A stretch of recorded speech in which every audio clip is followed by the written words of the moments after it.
O que é assim, é interessante, né? Quando a gente faz anestesia, em algumas técnicas, por exemplo, como uma geral, eu chego a usar quase 10 tipos de medicações diferentes, tá?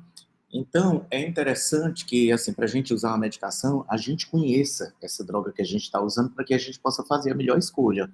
A gente tem que começar, ou tem que conhecer como ela age, né? Com quanto tempo ela começa a agir, quanto tempo ela passa agindo, com quanto tempo ela é eliminada completamente do organismo, tá? Que é para a gente, e assim, qual é a potência dela, o espectro de ação, que é para que a gente faça as melhores escolhas, né? Então, é muito prudente, né, que a pessoa que faz anestesia tenha, assim, um grande conhecimento acerca da farmacocinética, tá? Então, a farmacocinética, ela é a parte da farmacologia geral que ela vai estudar, né, o trajeto percorrido pela droga desde a sua via de administração até a, a obtenção, né, a sua chegada, né, da, da quantidade de droga que vai fazer a ação na circulação sistêmica, na circulação central, tá? Então, vai estudar todo esse trajeto, né, que ela vai fazer desde a sua local de administração até obter, né, e ela está biodisponível, que a gente chama biodisponível, né, lá na circulação sistêmica, que para aí ela vai ser, né, distribuída por todo o organismo e uma parte vai chegar lá no nosso local, né, de ação, onde estão seus receptores, e ela vai ocupar os receptores e aí desencadear as reações intracelulares, né, que vão determinar o efeito, tá? Então, nós temos várias vias de administração, tá? Tem drogas que têm uma versatilidade muito grande de uso por vias, tá bom? E nós vamos ver, assim, agora em se tratando no caso dos anestésicos venosos, tá? Geralmente a via que a gente usa é a parenteral, é a via intravenosa, né? A gente faz lá a injeção, a administração, funciona a veia, faz a administração e quase que a totalidade da dose que a gente administra vai estar disponível lá, né? Vai estar biodisponível na circulação sistêmica para desempenhar a ação. Então, a biodisponibilidade das drogas, quando a gente faz a aplicação endovenosa, é em torno de 100%. Tá? Já, por exemplo, em outras vias, podem, assim, passar por locais outros onde parte da droga seja perdida, tá entendendo? Sendo que, assim, a quantidade que chega lá na circulação sistêmica para uso não vai ser 100% do que a gente administrou. E essa dose que chega lá, chega e que vai estar biodisponível na circulação sistêmica, ela é importante para que a gente, através dela, tá entendendo? A gente vai calcular a dose que a gente vai usar pelas vias, né? Por todas as vias, dependendo dessa concentração obtida, né? Após o seu uso. A concentração vai estar biodisponível. Então, a farmacocinética é o que o organismo faz com a droga, tá? Desde o local onde ela é administrada até ela estar lá totalmente biodisponível na circulação sistêmica.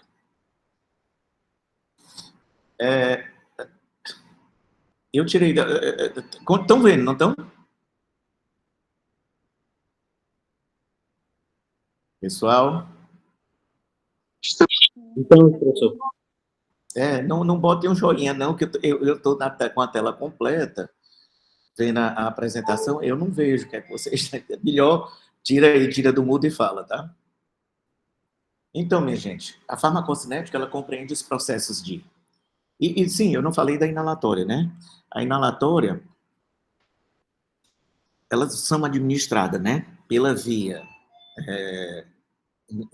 Vai ser a via inalatória nasal, elas vão ser absorvidas a nível de superfície alveolar pelos capilares pulmonares, e daí elas atingem a circulação sistêmica, onde elas vão ser distribuídas para todos os compartimentos e vão chegar, no nosso caso dos anestésicos, né?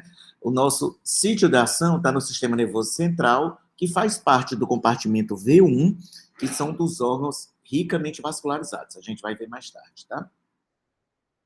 Então, a farmacocinética, ela correlaciona a dose com a concentração, né? Dependendo da quantidade da droga que chega, né, que vai estar lá disponível, e é que eu vou saber a dose que eu tenho que fazer.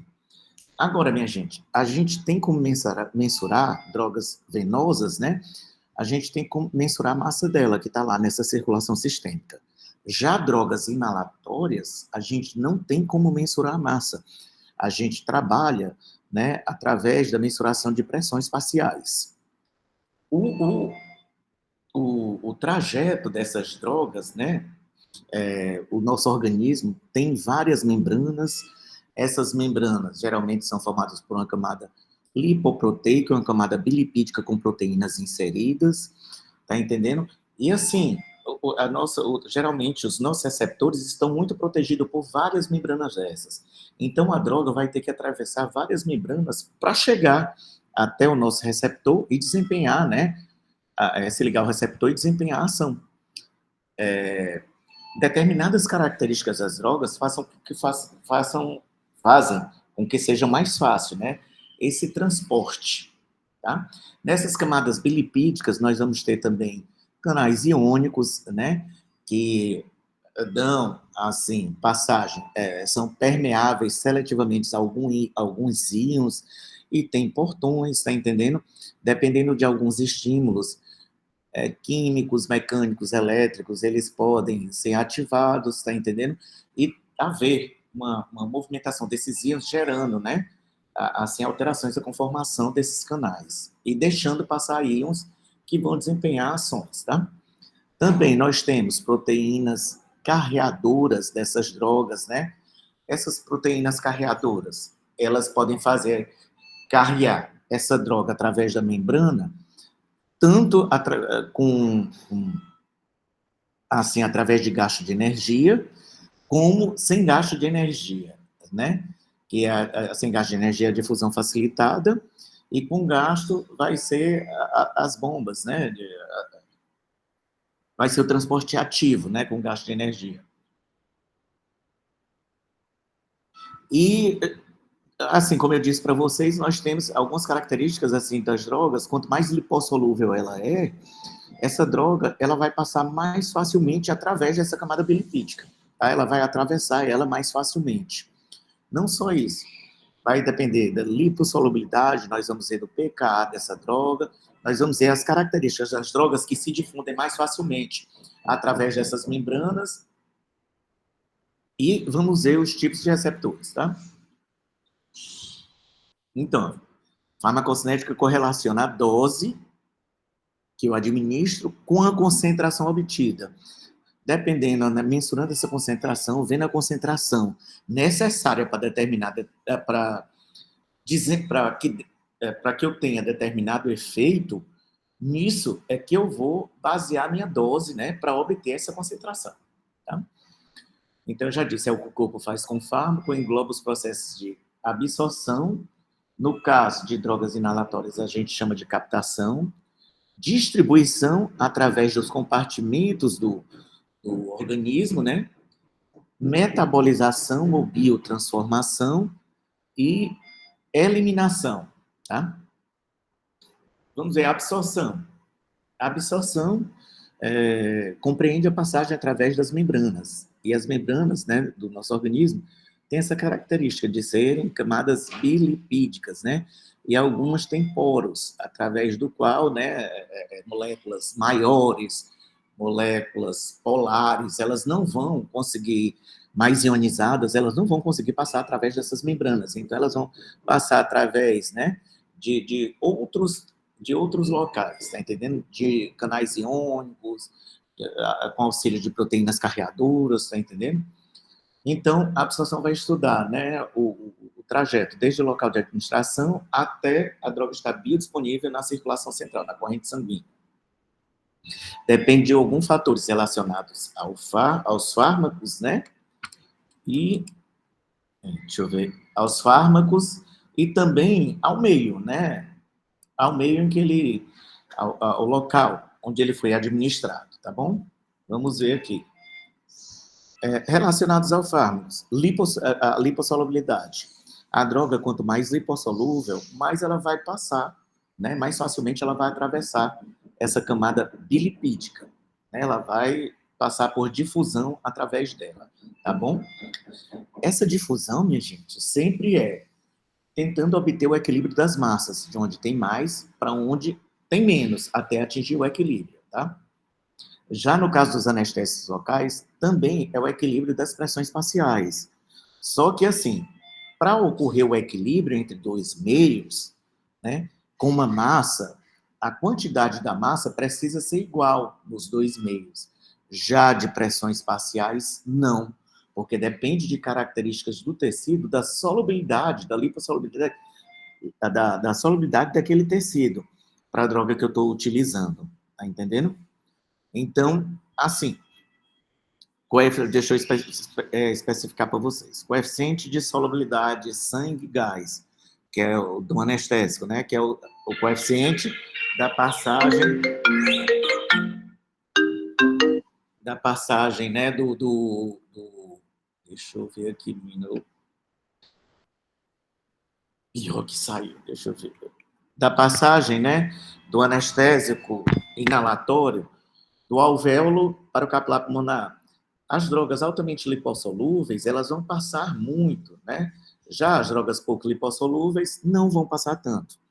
Então, tipo, se uma droga, né, o coeficiente de lipossolubilidade, sangue gás, é 2,7, que, por exemplo, é o do alotano, que é a droga mais lipossolúvel, inalatória, significa, né, que a razão que está no sangue, o que passou para o sangue, proveniente do alvéolo, sobre que tem no alvéolo, é 2,7 vezes maior no sangue do que o que ficou no alvéolo e eles entrarem em equilíbrio, tá? Então, é uma droga extremamente lipossolúvel. Já o coeficiente de lipossolubilidade do cefaflurano, que é bem menor, tá entendendo? Assim, 0,7 significa que o que passou lá, o que está no sangue, né, é menor do que o que ficou ainda no alvéolo. Então, é uma droga que é pouco lipossolúvel. Vocês entenderam isso? Mas isso, o equilíbrio é atingido e não passa mais, quando tem esse coeficiente atingido, esse equilíbrio, não passa mais gás de um para o outro, mesmo sendo a quantidade diferente. É diferente do equilíbrio das massas, que tem que ser a mesma massa no meio do outro meio. Entenderam isso, pessoal? A concentração, que sempre a passagem, né? O transporte vai se dar de onde tem mais para onde tem menos, e quanto maior for essa diferença, né, esse gradiente de concentração, mais rápido vai ser essa passagem, tá bom? E a pKa, o que é pKa? É o pH do meio, tá entendendo? No qual metade da droga está na sua forma não ionizada e a outra metade está na sua forma ionizada. Drogas que tem mais, assim, tem um pK mais baixo, próximo do normal, então é próximo do neutro, tá? São drogas que elas têm a maior concentração de formas não ionizadas. E essas formas não ionizadas, ela atravessa essas membranas, essas camadas lipídicas mais facilmente e se difundem mais pelo organismo. Já as drogas que têm o maior pKa são drogas que são, né, mais ionizadas, tá entendendo? Então, essas drogas que têm mais formas ionizadas, elas passam mais lentamente, com mais dificuldade, através dessas membranas, né, bilipídicas do nosso organismo. Gente, agora sim, por exemplo, quando eu injeto uma certa droga aqui no subcutâneo, os nossos tampões também, tampões orgânicos, eles vão lá, né, se essa droga for muito ácida e tiver um maior número de formas ionizadas, eles vão lá e tentam neutralizar essa droga. Quer dizer, aumentar um pouco o pH, tá entendendo? Tornar mais básico e aumentar o número de formas não ionizadas e assim facilitar, tá entendendo? A difusão através dessas membranas, tá? E os relacionados ao sítio de administração? A área da superfície disponível para absorção, por exemplo, geralmente, assim, os anestésicos, as medicações que a gente faz por via oral, elas são absorvidas mais, tá entendendo? A nível no início lá do intestino delgado, do duodeno, tá? Mas assim, por exemplo, vamos dar um exemplo aqui de um anestésico inalatório. A superfície alveolar é imensa, mas se eu tenho uma grande área de atelectasia, eu tenho um shunt lá, que aquela área está sendo perfundida, mas não está sendo ventilada, então os anestésicos só vão chegar na superfície alveolar naquelas áreas que estão sendo ventiladas. Então diminui a minha superfície de absorção, tá? Então, assim, quanto maior a área disponível, tá entendendo? Maior vai ser a minha absorção, tá? Fluxo sanguíneo. Por exemplo, se eu faço uma droga por via oral e ali eu uso uma droga para aumentar a pressão, a frequência cardíaca, que de certa forma aumenta o débito cardíaco, vai ali perfundir mais o estômago, né? Por unidade de tempo. Então, eu vou aumentar o fluxo sanguíneo, com certeza vai carrear uma maior quantidade de drogas, vai ser absorvida uma maior quantidade de drogas. E o pH, que eu falei para vocês, é a fração não o pH, como é que interfere? Interfere em algumas vias, por exemplo, do meio onde você coloca. Quando eu faço por exemplo, eu vou usar uma medicação e essa medicação, ela é ácida, tá? Ela é ácida. O nosso estômago tem a secreção, né, de ácido, principalmente quando eu estou em jejum, né? Quando eu estou em jejum. Então, assim, e quando eu me alimento, diminui um pouco mais, porque vai pegar mais ali a acidez, porque vai ser ali pegar aquele bolo alimentar, né? Então, se eu faço uma medicação ácida, ela chega lá com ácido, o ácido, o ácido é o doador de prótons, né? É o doador do H+, e a base é a aceptora do H+, tá entendendo? Se eu faço ácido com ácido, vai estar lá no estômago, então em ambientes ácidos, as medicações ácidas são melhor absorvidas, porque elas não reagem, então elas vão estar lá disponíveis em sua forma não ionizada para serem absorvidas. Agora, se eu faço uma medicação básica e o ambiente está lá ácido, o que é que vai acontecer? Esse ácido vai doar um H+, a base vai receber, ela vai tornar-se ionizada e a quantidade da medicação para ser absorvida vai ser menor. Ainda pela via oral, tá entendendo? Tem outras coisas que vão agir aqui, por exemplo, a peristalse, né? Por exemplo, se eu tô com uma diarreia, se eu tô com vômitos, tá entendendo? Não, principalmente se é uma diarreia, um aumento da peristalse, vai lá rapidamente, né? A droga vai passar muito rápido pelo tubo, pelo estômago e pelo duodeno, e uma quantidade menor vai ser absorvida. Já se eu estou, por exemplo, com uma dor muito forte ou tenho uma gastroparesia causada por alguma doença, né, o transporte através vai ser mais lento, né, esvaziamento gástrico e a peristalse vai ser mais lento, por exemplo, numa diabetes já bem avançada, com a gastroparesia, né, numa doença de Parkinson. Então, vai passar mais tempo, né, e uma quantidade maior pode ser absorvida, tá? Outra coisa também, minha gente, é o seguinte, essa medicação, né, ali também, quando eu administro ela por via oral, nem toda ela vai ser absorvida, tá? Uma parte vai se perder e ser eliminada nas fezes. Por exemplo, digamos que eu administrei 100% da droga por via oral. Apenas, tipo, uns 80% da droga vai ser absorvida, e essa droga que vai ser absorvida de duodeno, ela vai passar, né, vai sofrer o mecanismo de primeira passagem hepática, tá entendendo? Ela vai ser absorvida ali, vai ganhar a cava inferior, tá entendendo?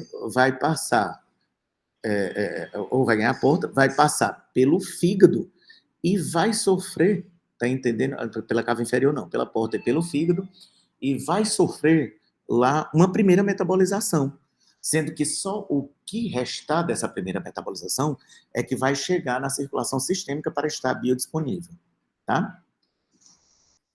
Gente, a droga, tem drogas parenterais também que eu uso por via venosas, por exemplo, a lidocaína é uma quando eu uso por via venosa, uma grande quantidade dela, uma grande quantidade não, uma quantidade dela, uma pequena quantidade, uma quantidade considerável, ela vai ficar retida no pulmão, tá?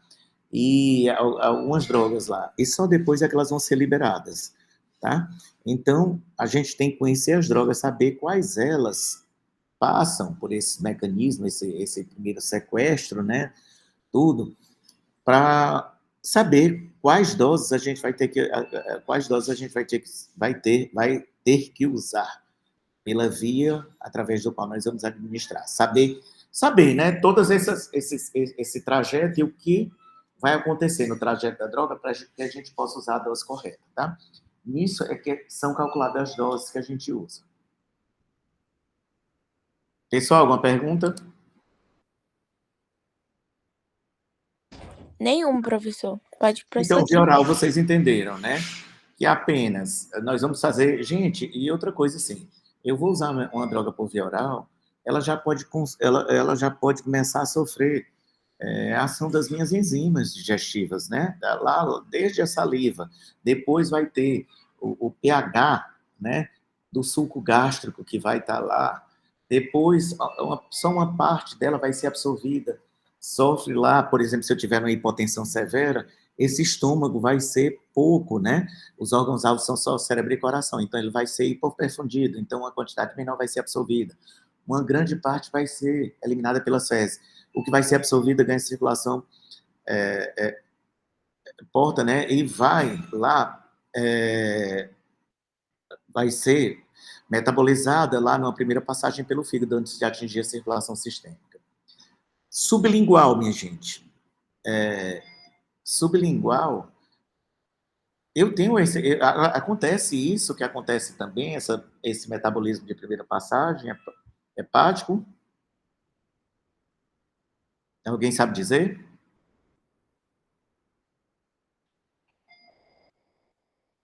Não, exatamente. Por quê? Porque vem pela cava superior e não tem a primeira passagem pelo fígado. Então, lógico que nem toda ela vai ser absorvida, tá entendendo? Mas uma quantidade maior vai estar biodisponível e mais rapidamente do que a absorção, né? Do que a absorção pela via oral. Porque essa via sublingual, né, ali é uma mucosa e ela é mais também vascularizada, né? Então a absorção por unidade de tempo vai ser maior, entenderam? A via intravenosa, né, o fármaco atinge que quase 100% da biodisponibilidade, tem que ver essas drogas, né, como a lidocaína, que uma parte dela é sequestrada pelo pulmão e é liberada só depois, a xilocaína. Transcutânea, minha gente. Transcutânea é feita através da pele. Assim, ultimamente estão surgindo mais drogas por esse uso, né? Como contraceptivos orais, hormônios de reposição hormonal, alguns analgésicos, né? Mas é uma via que que ainda não é tão utilizada e não dá para usar toda a secreção, ou todo tipo de secreção, não, todo tipo de droga. A droga ela tem que ser num veículo oleoso, tá entendendo? E ela é melhor absorvida quando ela, assim, ela é ocluída, que é ocluída, você botar, tipo assim, né, vocês já viram aquelas tatuagens que o povo pega para proteger a tatuagem, bota um plástico em cima? Você bota e oclui ela, né? E quando você massageia, porque ali vai melhorar a circulação e vai melhorar a absorção, tá? Então, tem que ser num veículo oleoso. Aqui, a absorção, ela é demorada, ela é assim, né? Mas você consegue manter concentrações sustentadas por longo período de tempo, tá? Mas a absorção, ela é demorada e uma pequena parte só vai conseguir passar, tá? Agora, intramuscular e subcutâneo.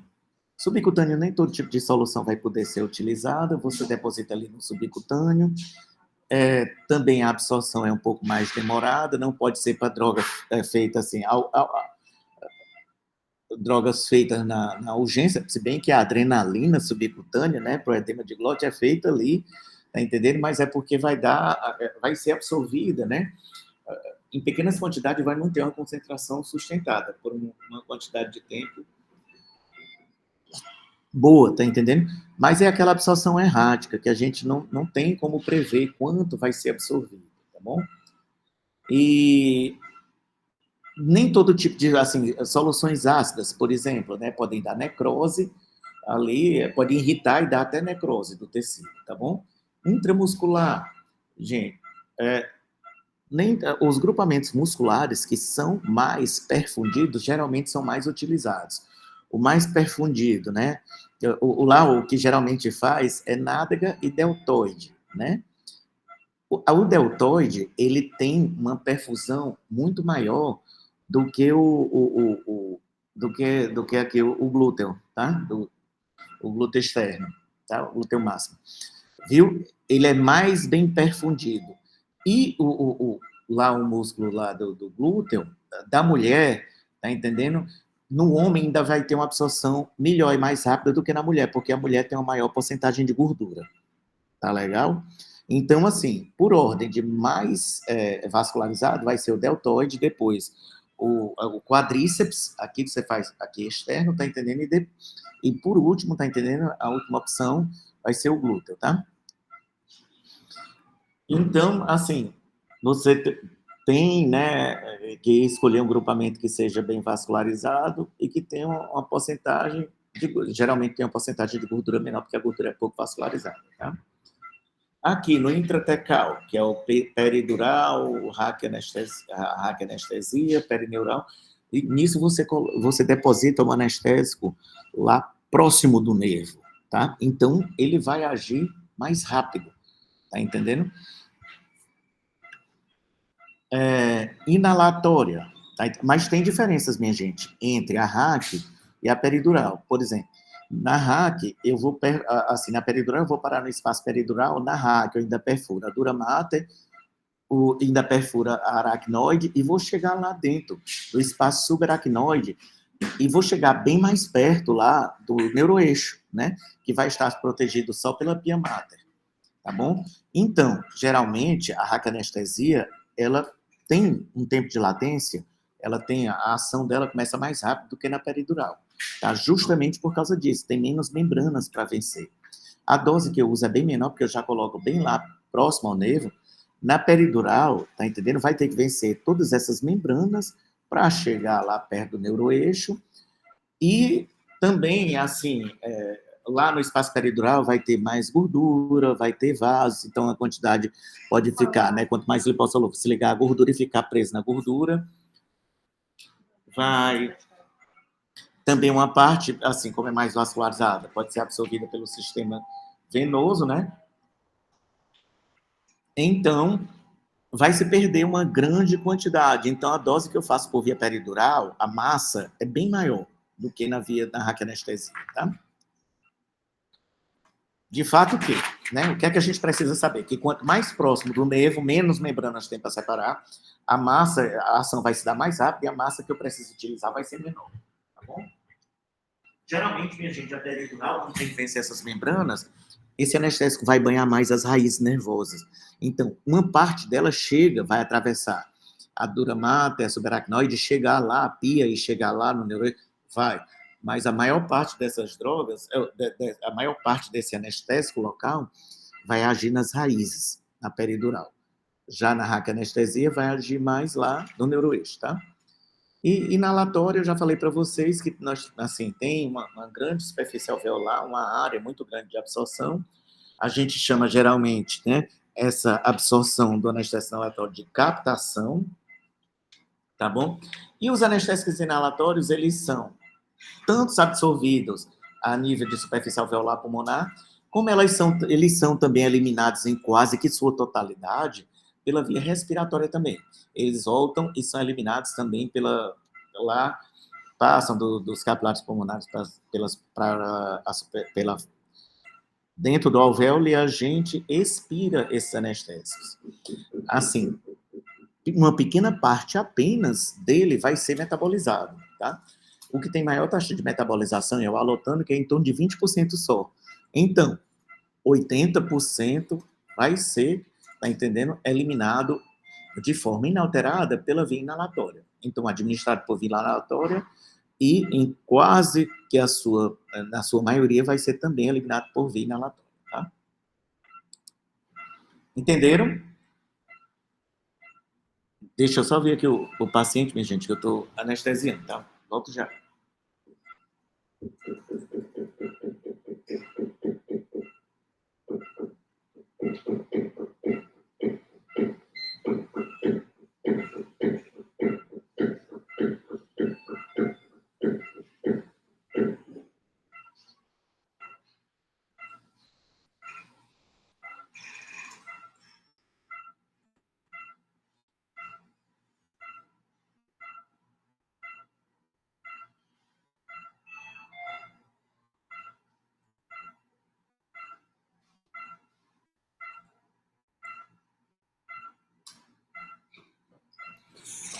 Bom, minha gente, distribuição.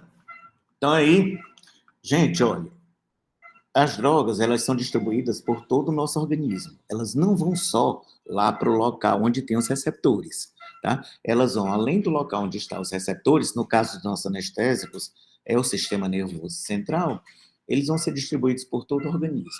Então, tem drogas que têm o padrão de distribuição tricompartimental e algumas drogas o padrão de distribuição bicompartimental. Os nossos anestésicos têm o padrão de distribuição, né, os anestésicos venosos e inalatórios, tricompartimental. Já os locais, bicompartimental. Como é esse padrão de distribuição? Deixa eu mostrar aqui para vocês.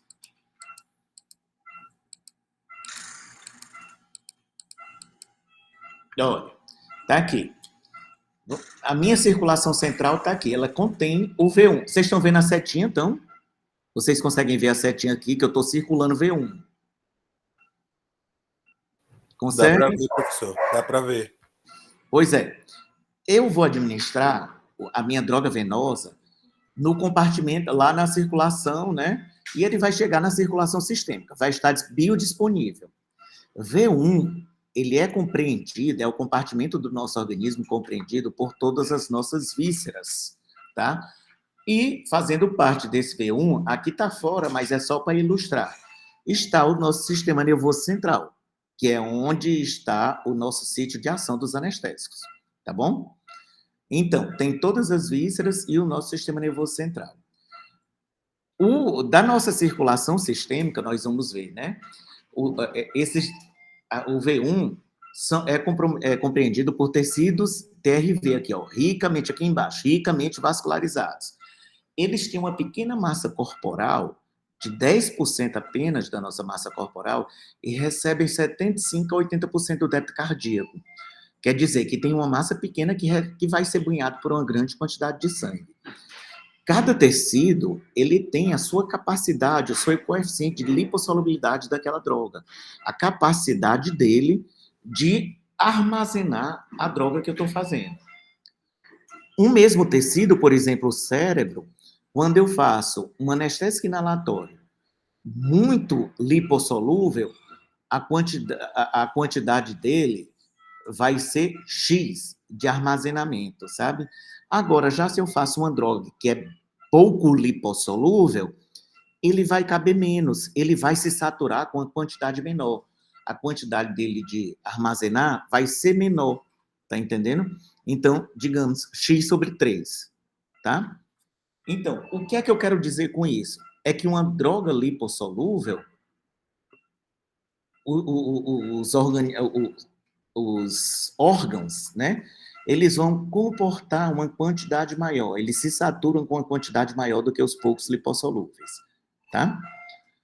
Então, o V2, ele é composto, o principal componente dele são os músculos e cartilagens, tá? E são um compartimento que compreende 50% da nossa massa corporal e recebe cerca de 20% do nosso débito cardíaco, tá? Então, compreende uma grande massa e é medianamente vascularizado. E a gordura, que é o V3, geralmente, né, é 20% da nossa massa corporal, 30% ou mais nos indivíduos obesos, tá entendendo? E recebe apenas 3 a 5% do nosso débito cardíaco. Gente, Então, é o seguinte, quando eu deposito aqui na circulação central, a massa, 100% da droga que vai estar biodisponível aqui, ele vai ser distribuído para esses 3 compartimentos, obedecendo o quê? Esse débito cardíaco. Então, uma quantidade maior vai para V1, já uma quantidade menor vai para V2, e uma quantidade menor ainda vai para V3. E também, minha gente, uma quantidade que fica aqui já chega até o fígado e já é metabolizada e eliminada diretamente sem ir para nenhum desses compartimentos. Entenderam? Isso é uma coisa dinâmica, tá? Então, vamos botar. Quando eu faço um bolos, vai estar aqui 100% da droga na circulação central, né? Então, já vai. Ele vai começar a ser distribuído, obedecendo esses fluxos, tentando equilibrar as massas, tá? Então, começa a passar uma grande quantidade para V1, uma quantidade menor para V2 e uma bem pequenininha para V3. Vai diminuir bastante aqui na concentração plasmática. Então, vai tender a equilibrar entre os 3, né? Entre todos os sistemas, tá? Então, tende a voltar de onde tem mais para onde tem menos. Volta de V1, tá entendendo? Para equilibrar as massas e também desse que volta, passa um pouquinho para V2 e passa um pouquinho para V3, né? Gente, em V1 é onde eu tenho o meu sistema nervoso central. Logo quando eu tenho assim uma primeira distribuição, ele vai se saturar rapidamente e vai atingir lá nos receptores do sistema nervoso central uma dose acima da DS50, que é a dose necessária para mim começar a ter o efeito. Entendeu? Aí começa o efeito. Depois, tentando o equilíbrio das massas, né, que vai voltar da cá, do V1 para o plasma e para ser redistribuído pelos outros, né, tentando o equilíbrio, essa concentração ela pode cair abaixo da DS50 no sistema nervoso central, e o que é que acontece? Vai ter droga ainda mais lá, mas eu perco o efeito, tá?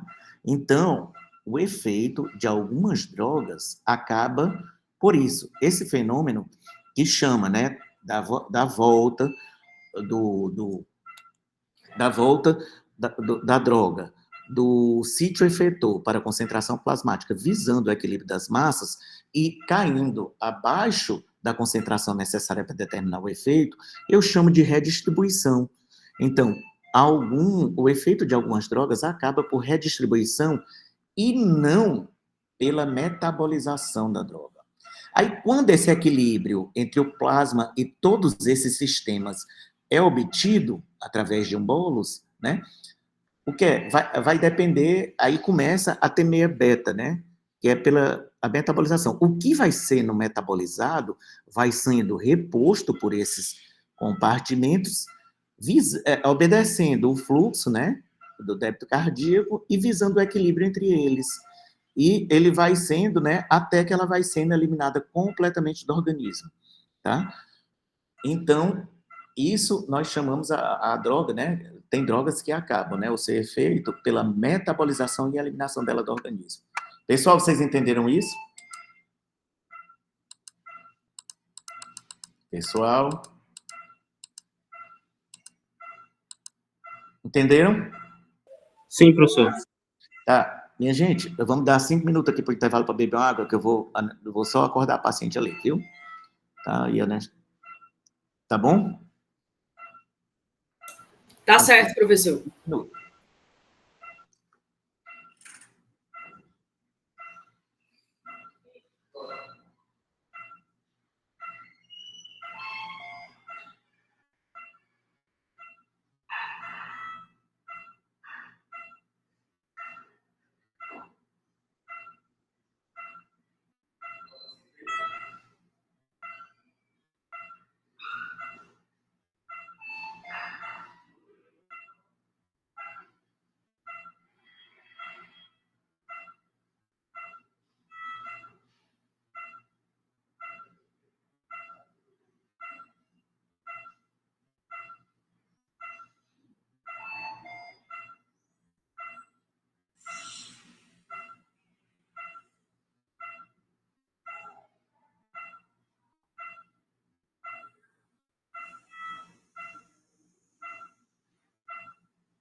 Princesa Luiz.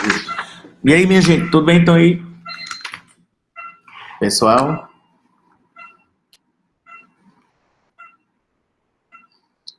Sim, prof. Tudo certo. Vamos voltar. Então, todo mundo está entendendo, entendeu? Até aqui vocês entenderam o modelo de distribuição compartimental? De certo, minha gente, que é o seguinte. Primeiro, vocês não estão me vendo não, né? Espera aí, deixa eu só botar. Olha, nós temos aqui, na janela terapêutica, o limite inferior, que é a DE50, né? Acima do qual a concentração lá na biofase tem que ser superior para ter 50% do efeito, para a gente ter o efeito considerável, tá? E o limite superior, que é a DE90, né? Então, a droga, para agir, ela vai ter que estar aqui, nesse intervalo ou superior, né? Se eu passar da DE90, tá entendendo? Se eu saturar a dose, 100% dos receptores, tudo, se eu passar da dose efetiva para ter 90% do efeito, não vou ter, assim, não vai aumentar mais o meu efeito se eu chegar em 100%, tá entendendo? Eu só vou ter efeito colateral. Mas quando eu faço bolos, o bolos, ele é calculado, tá entendendo? 2 vezes a 2 vezes e meia DE90. Então, geralmente, quando eu administro bolos, que é o que eu faço, que eu fiz, eu disse para vocês, eu vou atingir uma concentração lá no início superior a DE90. Então, geralmente, eu vou ter o quê?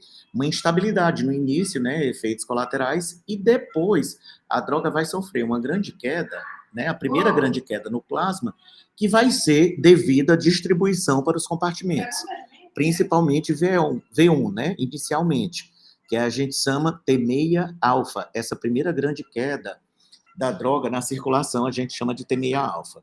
Rápida, que é para V1, e depois, quando tem a redistribuição que volta, né, para igualar com V2 e V3, a gente vai ter a T6-alfa lenta, tá? Então, a primeira grande queda da droga na circulação sistêmica vai ser devido ao processo de distribuição, e é chamado de T6-alfa.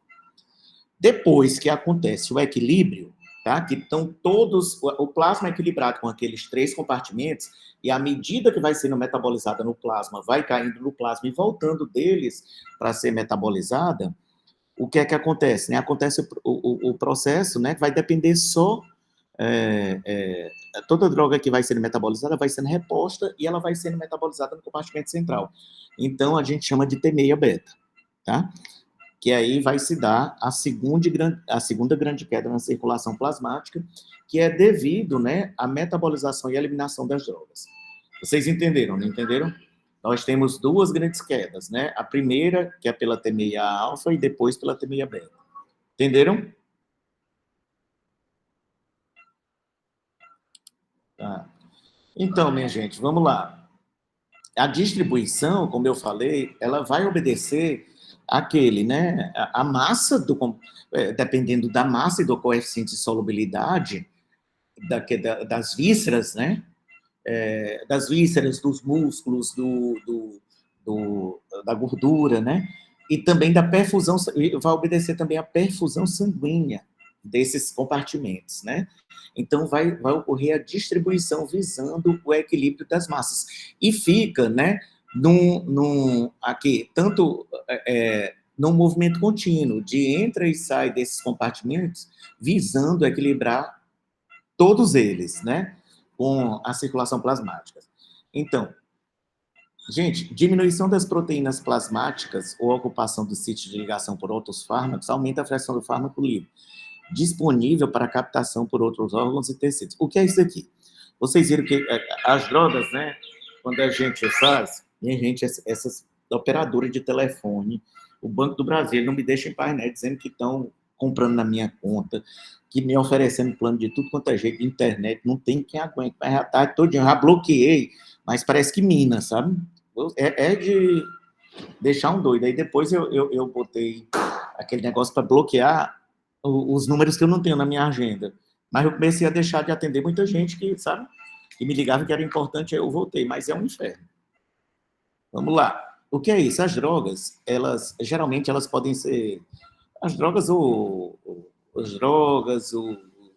os íons, né, as moléculas, elas podem ser carreadas, dissolvidas no sangue, tá entendendo? Ou ligadas às proteínas, né, dissolvidas no sangue.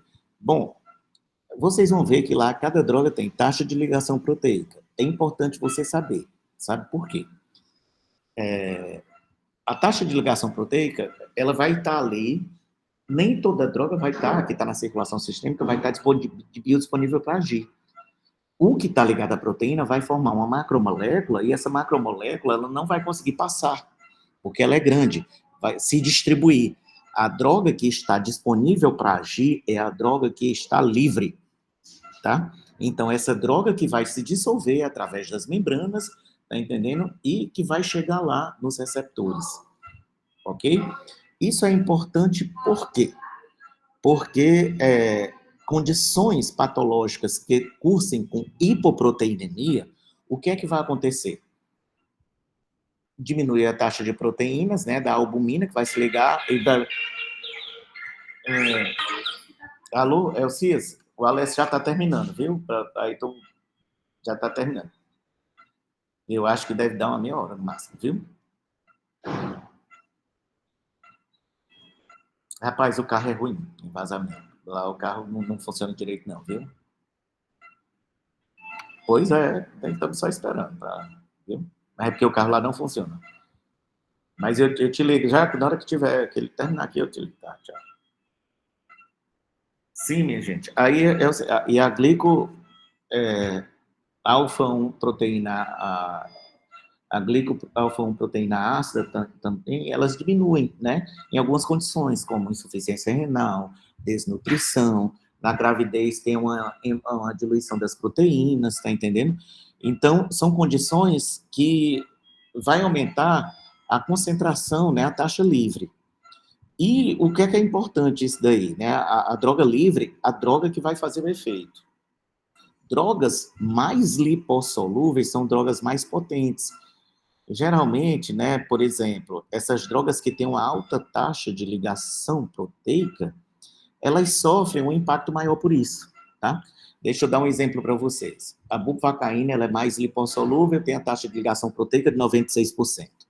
A xilocaína é o outro anestésico local, tipo amida também, da mesma classe dela, tem em torno de 70 e poucos por cento.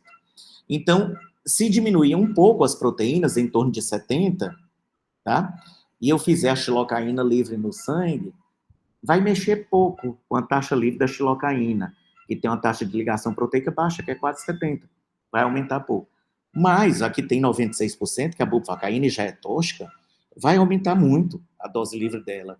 Então, a possibilidade de eu ter, né, uma toxicidade vai ser maior. Entenderam isso?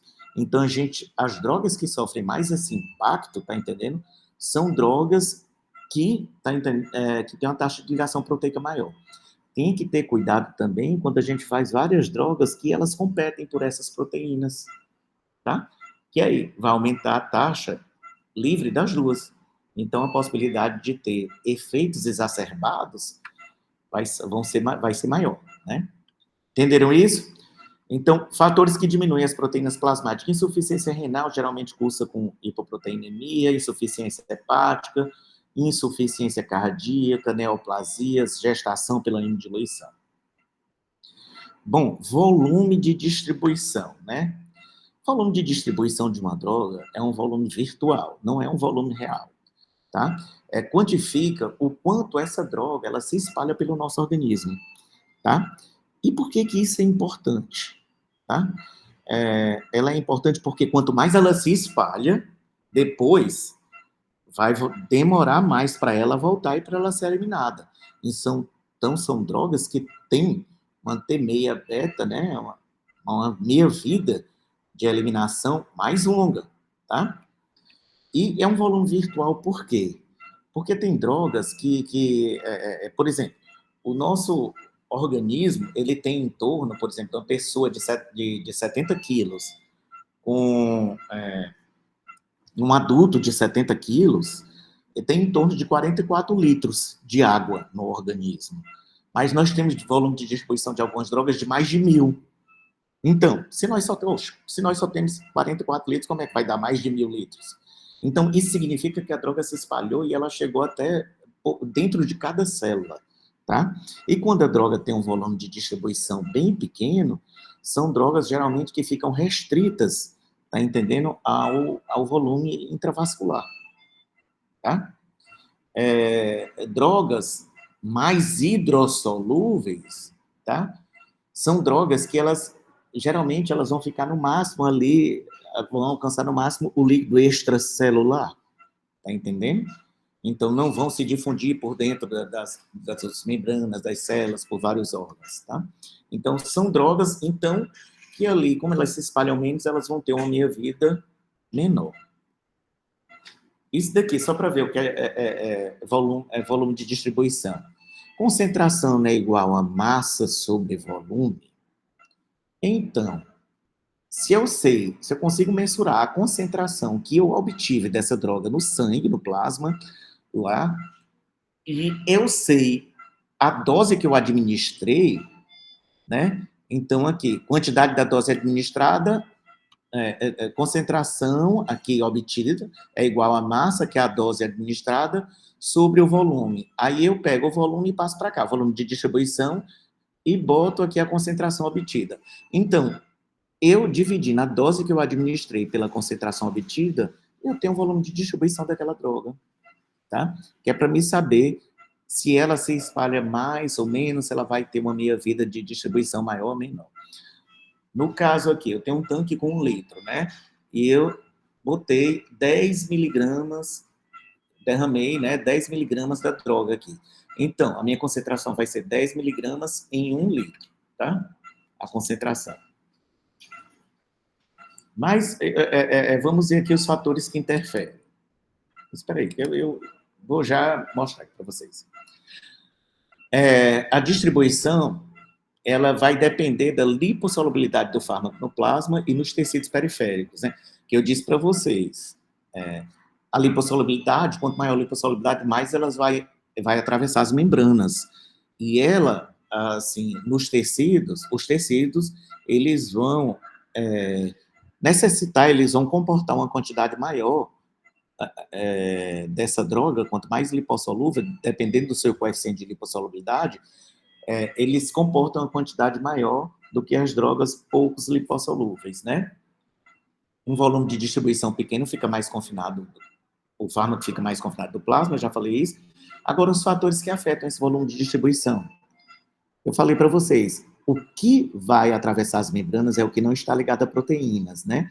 Então, a alta taxa de ligação proteica, essa droga, o que está ligado à proteína, vai formar uma molécula grande. Não vai passar através, né? Não vai se dissolver, não vai passar através nos espaços lá entre as células, né? Se a molécula é grande, ela vai ficar empacada, tá? Alto grau de ionização. Quanto maior o pKa e menor o pH, maior o grau de ionização, maior o número de formas ionizadas, essa droga não vai passar. As que se dissolvem mais através das membranas são com pKa menor, em torno, assim, mais próximo do pH neutro, menor, e um pH mais básico, que vai ter mais formas não ionizadas, né? E a baixa lipossolubilidade, que eu já falei. Quando a concentração dos fármacos se encontra alta o suficiente nos tecidos, né, saturados, em equilíbrio, a queda da concentração plasmática passa a depender da eliminação do fármaco do organismo. Isso daqui é tipo assim, é aquela depois que saturou os tecidos e entrou em equilíbrio, né, todos os compartimentos com o plasma. Então, começa a temia beta. A eliminação vai se dar, né, mais pela metabolização e a eliminação do fármaco do organismo, tá bom? Gente, agora, vocês estão me vendo aqui, não estão? Quando a gente faz a droga em bolos, tá? A gente faz um bolos e a concentração dela vai chegar logo no início acima da DE90. Já quando eu faço uma droga em infusão contínua, eu programo, eu ou ligo numa bomba de infusão, ou ligo numa bomba de infusão alvo controlada, tá entendendo? Lá ele vai determinar uma vazão que vai, né, começar a infundir a droga. E a concentração da droga vai se elevando lá, e ao mesmo tempo que vai se elevando na circulação sistêmica, já vai também sendo distribuída para os compartimentos. E vai entrando em equilíbrio, tá? Então, esse equilíbrio ele vai se estabelecendo e a concentração no plasma e o equilíbrio, eles vão se estabelecendo e a concentração no plasma vai se elevando lentamente, de forma que quando chega na concentração que eu programei, ela vai ficar lá, estável e equilibra, né? Lá em equilíbrio lá com todos os compartimentos. Quer dizer, isso daí, para me ter ação, vai ter que ser em cima da DE50, né? Mas eu não passo, como quando eu faço bolos, acima da DE90. Então, eu não tenho aquela instabilidade inicial e eu também, como o equilíbrio ele já vai se dando à medida que eu estou infundindo e a concentração no plasma vai aumentando, eu não tenho o fenômeno de redistribuição. Entenderam? Quando eu faço infusão venosa total, infusão contínua, eu não tenho a redistribuição como eu tenho no bolos. Entenderam isso, minha gente? Pessoal? Sim, professor. Sim, professor. Tá? Então,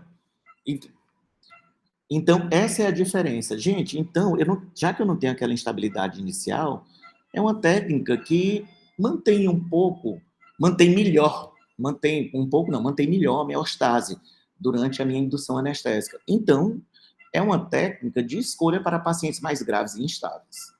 Entenderam? Bom, a eliminação, né? descreve todos os processos que removem o medicamento do corpo. Nós temos primeiro a metabolização e depois a eliminação, né, do organismo. As drogas, geralmente, elas sofrem um processo de quebra para tornarem essas moléculas o quê? Mais hidrossolúveis e polares, porque elas são mais facilmente eliminadas do organismo dessa forma, mais hidrossolúveis e polares, tá? Os principais órgãos responsáveis pela eliminação do nosso organismo são o fígado, que é o principal órgão metabolizador, mas não é o único. Existe metabolização a nível de enterócito, de hemácia, de pulmão, de rim, onde tiver, geralmente, né, metabolização plasmática, que é eliminação de Hoffmann. E o nosso principal órgão que elimina são os rins, mas tem, né, a eliminação das drogas já metabolizadas, ou de forma inalterada, pelo suor, pela amamentação, pela urina, né, pela bile, né. Gente, outra coisa que eu esqueci de falar na hora que eu falei, algumas drogas também, que quando elas sofrem a metabolização, mas isso é na hora da metabolização, que elas sofrem a metabolização hepática, eu vou falar na metabolização, tá? Mas elas sofrem a metabolização, elas são eliminadas através da bile, e elas caem lá através da ampola de Vata, né? Elas caem dentro do intestino de novo. Algumas drogas podem reagir lá no intestino, assumir uma forma ativa, ser novamente reabsorvida, passar pela primeira eliminação e chegar na circulação sistêmica. O fentanil é uma dessas drogas. Então, na cardíaca, que eu uso doses bem altas, eu posso atingir depois, mesmo depois de metabolização, eu atingir doses até consideradas importantes ainda na circulação sistêmica, depois da metabolização e reabsorção dessas drogas, tá? Ocorre em outros órgãos também, vasculatura pulmonar, diretamente pelos pulmões, hemácias, a metabolização. Clearance é o processo que remove o fármaco de um tecido. É mensurado pela quantidade de fármaco que é removido por unidade de tempo, né? Então, geralmente a gente mede, droga, né? É sangue livre por unidade de tempo, viu? Então, por isso que é litros por minuto. Porque tecido é massa, né? Mas, geralmente, a gente vai para não fazer confusão. Então, eliminação é a quantidade de droga livre por unidade de tempo. Então, é litros por minuto. O clearance sistêmico, tá? É a remoção contínua do fármaco. É aquela movimentação entre os compartimentos, que diminui, né, no plasma, mas não diminui dentro do organismo. Não, isso é o clearance intercompartimental. O sistêmico é através da metabolização e eliminação, tá? É a remoção contínua do fármaco, é a remoção contínua e completa do fármaco do organismo. E o intercompartimental é o movimento do medicamento de um tecido para o outro. Deixa eu mostrar aqui para vocês. Por exemplo, aquele movimentação entre os compartimentos que eu falei para vocês. Tem aqui o meu compartimento central e vamos dizer que aqui é um outro compartimento, tá? Aí tem aqui o central. Eu vou depositar a medicação aqui. Aqui tem 1 litro, aqui tem 1 litro. Aqui eu botei 10 miligramas, tá? A concentração aqui, no início, é 10 miligramas. Aí, uma parte, pequena parte, já vai ser metabolizada e eliminada, que é o clearance sistêmico, e a outra parte vai passar para cá e tentar entrar em equilíbrio, né? Respeitando o que está sendo eliminado. Então, aqui é o intercompartimental, que é o movimento de ida e vinda entre os compartimentos, tá? E aqui é o sistêmico, que é a eliminação completa do organismo. Aí eu passei ali, deixa eu ver. Então, clearance de eliminação é o volume de sangue livre do fármaco de forma completa e irreversível por unidade de tempo. É o parâmetro farmacocinético que melhor descreve o processo de eliminação dos medicamentos. Eu falei para vocês, nós temos uma rápida queda da concentração plasmática do fármaco logo após a sua administração em bolos, que é a TMA-alfa, né? A distribuição do fármaco através dos tecidos. A taxa de transferência é proporcional ao quê? Ao gradiente de concentração entre o sangue e os tecidos, que no início vai ser maior, e quando já está passando, né, quando está menor esse gradiente, essa passagem vai ser menor. Também o coeficiente de solubilidade desses tecidos, a perfusão desses tecidos, né? Equilíbrio, a concentração do fármaco nos diferentes tecidos é a mesma. E isso em se tratando de drogas venosas. Em drogas inalatórias, a gente trabalha com pressões parciais. Meia-vida de eliminação é a quantidade de tempo necessária para que 50% do fármaco tenha sido eliminado do organismo. Esse daqui é a T-meia beta, né? Esse daqui, T-meia beta, é a eliminação completa e irreversível, né? Para que caia lá, né? Depois que teve aquela distribuição, tudo, que teve o equilíbrio, então, para que caia 50%, né, da circulação, ou 50% da dose lá na circulação plasmática, né? Fatores fisiológicos que interferem aqui. Aumento do volume de distribuição para drogas lipossolúveis, né? E a diminuição para... Quer dizer, quanto mais a droga é lipossolúvel, mais ela vai se espalhar, essa T-meia, essa meia-vida de eliminação vai ser mais longa. E o contrário é com drogas hidrossolúveis, que ficam mais restritas ao extravascular, né, extracelular e o intravascular. E o clearance pode estar diminuído. Deixa eu ir aqui de novo. Diz, cara, diz.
Pessoal, vamos lá. Minha gente, aí o clearance, se o clearance está é a depuração, o que é esse clearance diminuído? Tanto a metabolização, né, no caso da insuficiência hepática, como também a eliminação, no caso da insuficiência renal. Se estiver diminuída, né, vai o quê? Aumentar a meia-vida de eliminação dessas drogas, né? Tá bom? Ter meia-vida, já falei. A meia-vida, né? Ter meia-vida é o quê? É o volume de distribuição. Ela é proporcional ao volume de distribuição, diretamente proporcional. Quanto maior o volume de distribuição, maior vai ser o tempo de meia-vida. E ela é inversamente proporcional ao clearance. Quanto maior a depuração, né? Menor vai ser o tempo de meia-vida, tá? Meia-vida plasmática, né? T-meia-alfa, a gente já viu, que é o tempo de distribuição, é a primeira grande queda que tem, que é a distribuição do fármaco para os tecidos. E T-meia-beta é o tempo da eliminação definitiva do fármaco do organismo. Gente, alguém sabe aí quanto tempo é necessário para que uma droga seja completamente eliminada do organismo? Quantas meias-vida? Quantas meias-vida?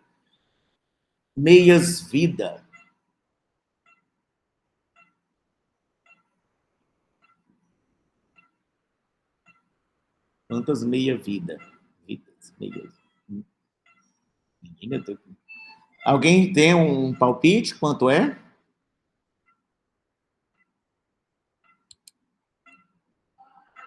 Pessoal?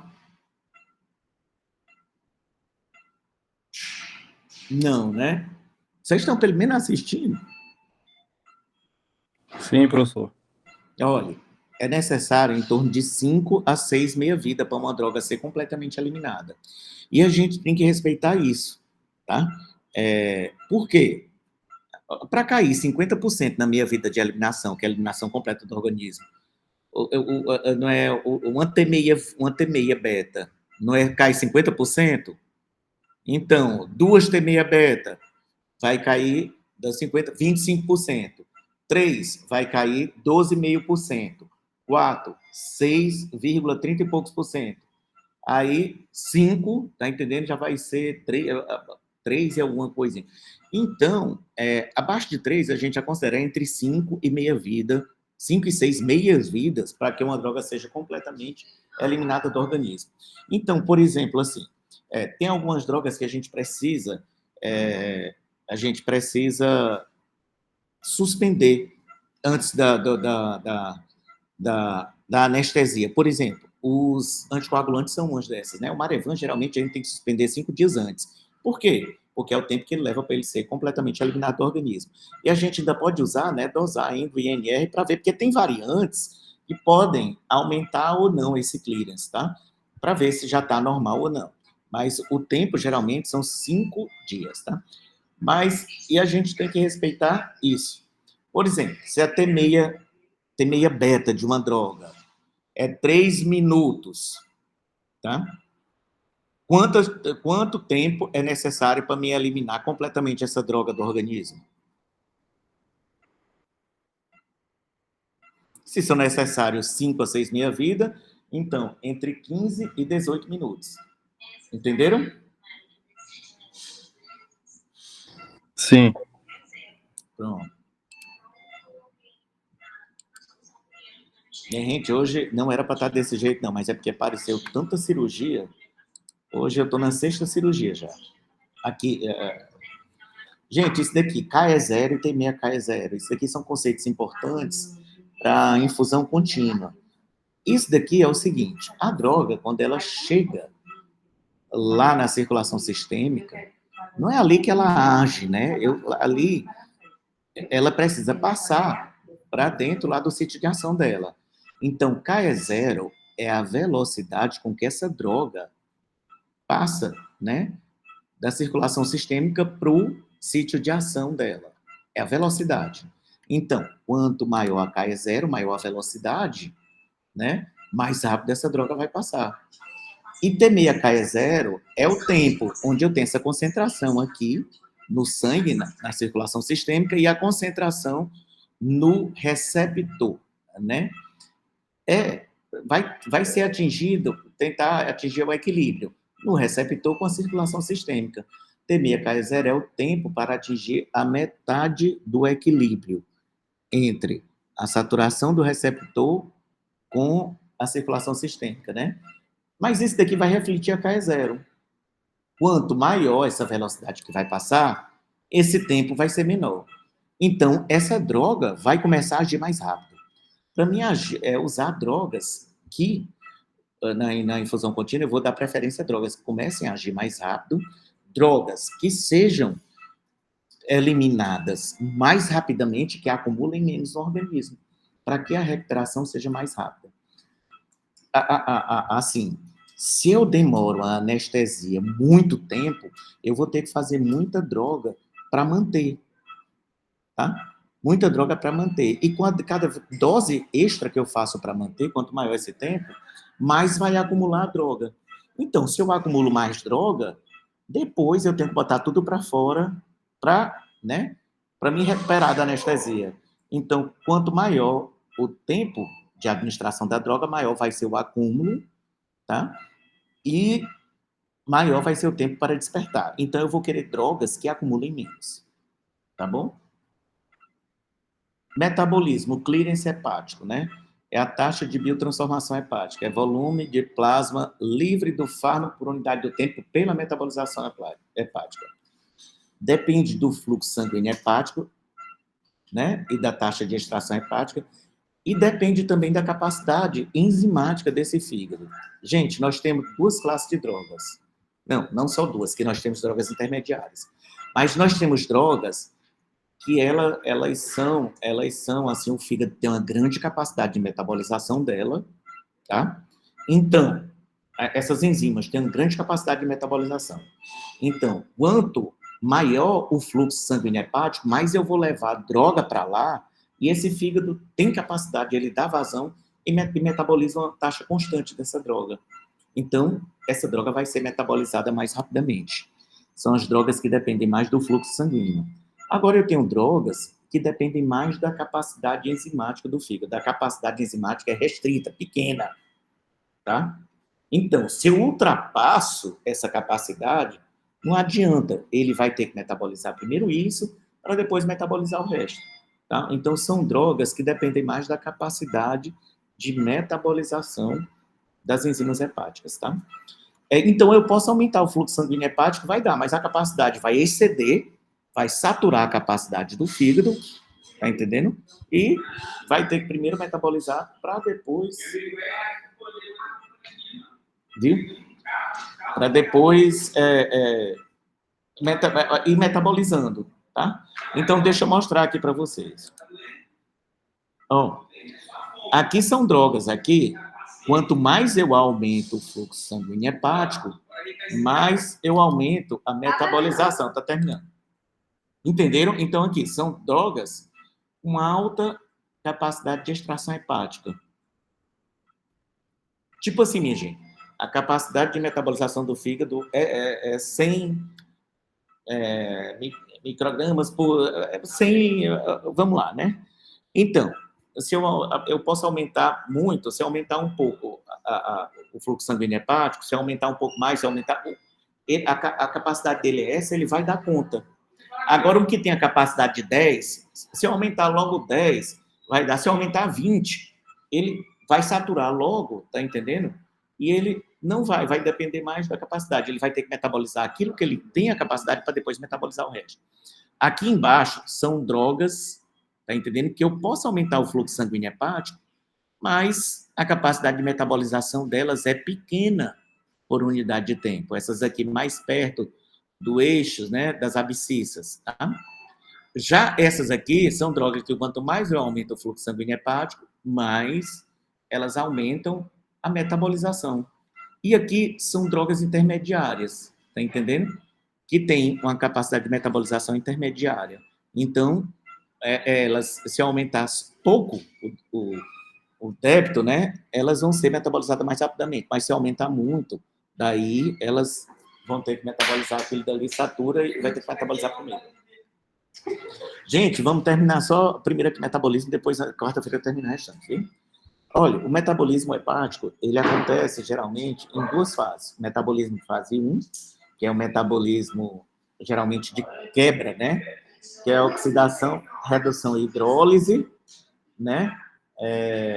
E nós vamos ter a oxidação do elétrons, a redução ganha... a oxidação ganha elétrons, a redução do elétron, e a hidrólise quebra a molécula por a introdução de uma partícula de água, né? Então, os fármacos são metabolizados, geralmente eles são quebrados, né, em metabólitos. Esses metabólitos, eles podem ser ativos ou inativos, geralmente eles são inativos. Mas tem metabólitos, minha gente, que são mais ativos do que a droga, tá? Por exemplo, o diazepam, ele sofre o metabolismo de fase 1 e aparece um metabólito que é o 10-metildiazepam, que é mais potente do que o diazepam. Por isso, o diazepam vai ter uma ação mais longa. Deixa eu ir aqui, minha gente.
Gente, então, geralmente nós temos duas fases, fase 1 e fase 2. Fase 1 é de quebra da molécula e a fase 2 geralmente é de conjugação com, assim, moléculas endógenas, né? tornando... qual é isso daí? Ou tanta quebra quanto essa conjugação é tentando tornar esses produtos, né? Essas moléculas mais hidrossolúveis e mais polares, para elas serem eliminadas do organismo. Geralmente, ocorre primeiro a fase 1 e depois a fase 2, mas isso não é uma lei, tá entendendo? Tem drogas que elas já têm um local para se ligar com as substâncias endógenas e ela já faz logo a fase 2 e é eliminada, não passa pela fase 1. E tem drogas que só passam pela fase 1, tá? Existem também, minha gente, prodrogas, tá? O que é prodroga? É uma droga, por exemplo, que eu faço e ela não está no estado ativo dela.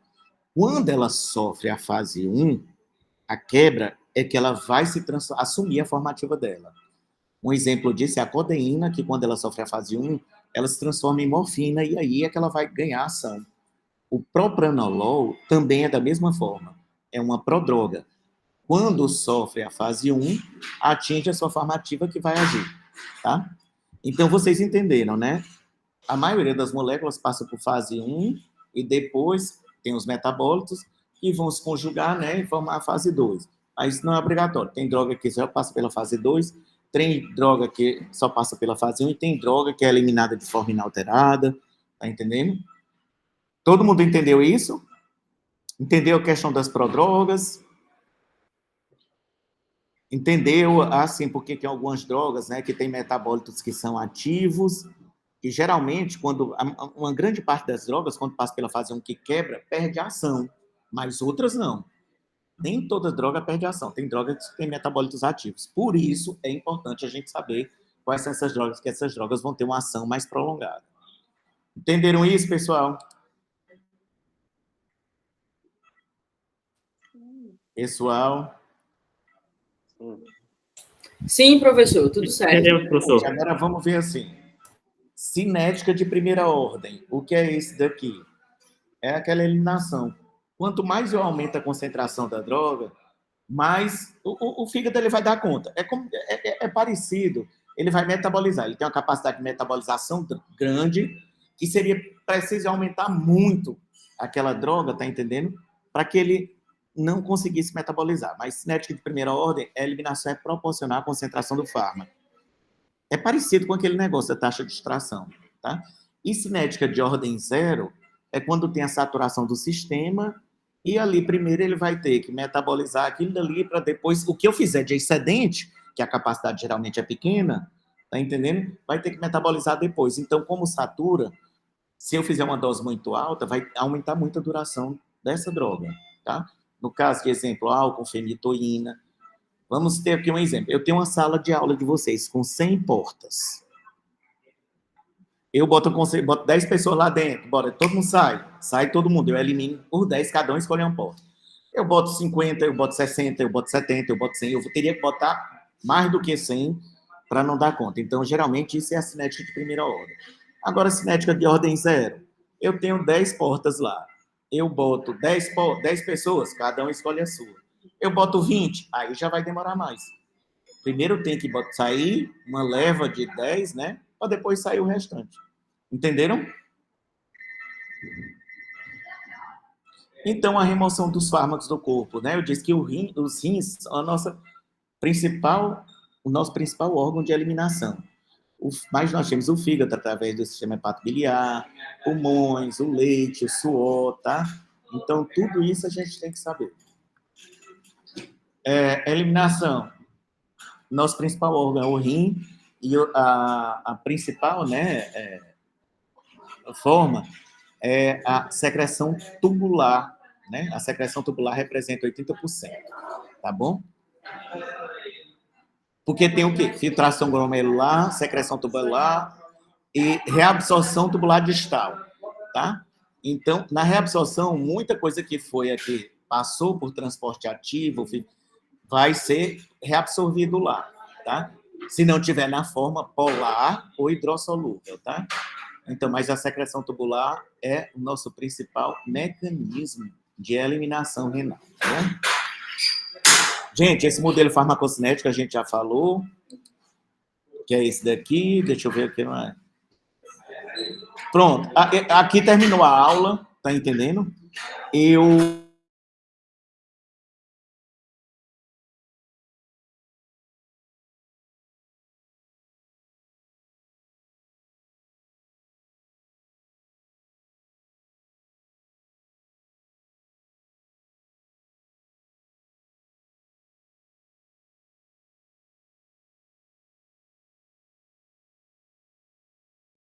Vocês ainda estão aí?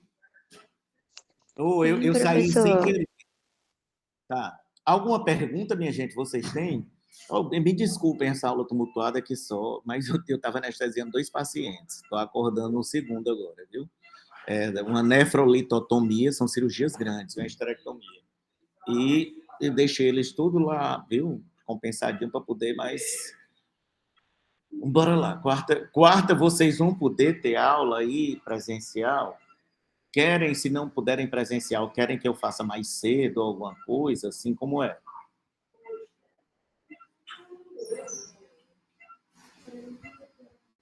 Eu vou dar de novo essa aula e reexplicar, viu? Vocês têm dúvidas? Querem perguntar alguma coisa?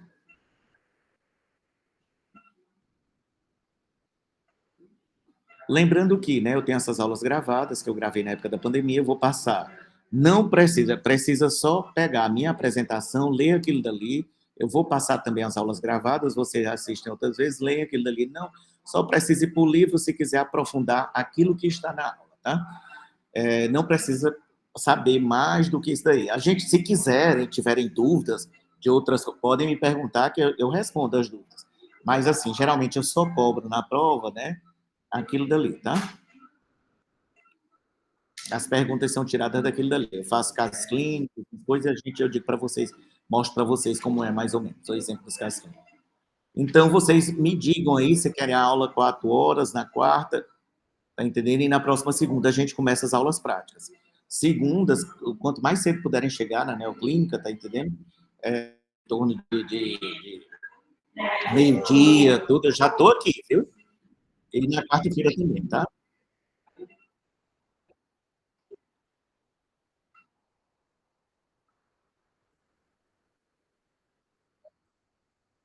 Mas aí você me diz o horário, tá entendendo? Pode ser mais cedo também, se quiserem. A gente faz um grupo só para discutir aqui, isso daqui, porque ficou meio tumultuado. Eu tenho que... Vou dar essa aula de novo para vocês, viu? Assim, tá bom? Pois deixei lá, que eu disse semana passada. Pois tá, minha gente. Pois então tá, boa noite, viu? Tá, tchau.